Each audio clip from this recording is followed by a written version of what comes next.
From a horse-drawn carriage to a luxury limousine, there are countless ways to make it to the church on time. Personally, I'm quite a fan of something slinky and vintage. Well, today I'm here with Tom from AA Executive Cars in Sidcup, Kent.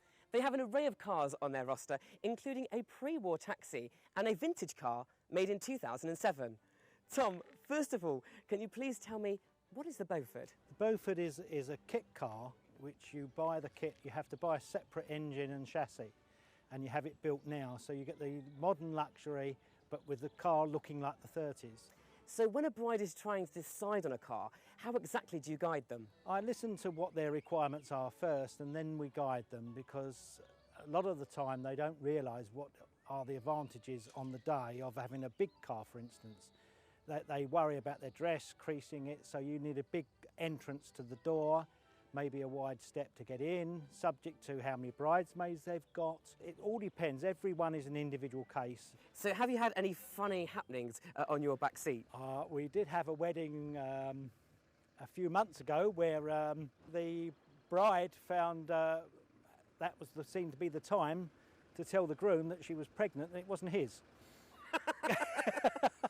So you have a veritable cavalcade of cars here on show today.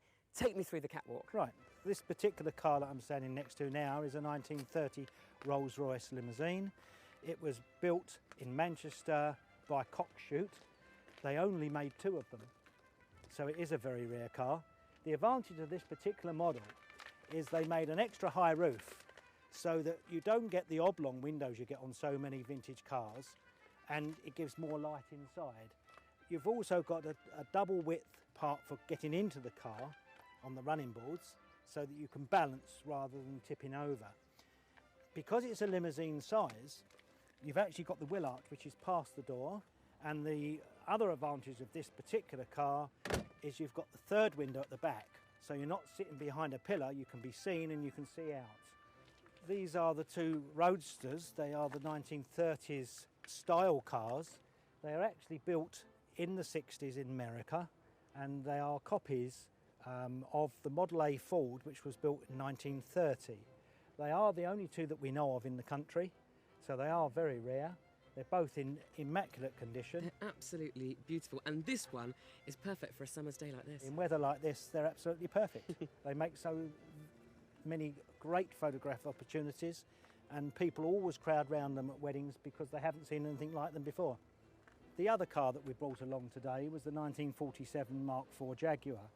Now, this was known as the SS, but in 1960s they had to change it because of the Nazi era, and they took away all the SS out of it and put the J's for Jaguar on it. But it's a very rare car, very, very popular, one of our most highly booked cars.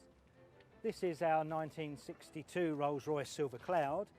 This is one of the most popular Rolls-Royces in the 50s and 60s. Anyone who was anyone used to own one of these.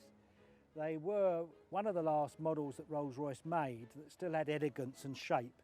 They did start going square and streamlined after this. It's got a lot of room inside, one of the biggest of the saloons. It's got a very powerful engine, not that that matters much, but it was made of class and quality. It's very slinky, I think is the right word. Yes, I always say it's an elegant car. Yeah, it's beautiful. So Tom, is vintage really best? These days there is a large choice of vintage and classic cars, and these have become more and more popular. Every wedding seems to be, they want to have something rarer than their sister or the neighbour, and so therefore you've got to find these cars. Tom, I have to say it's been an absolute pleasure coming to see these cars here in such a beautiful setting.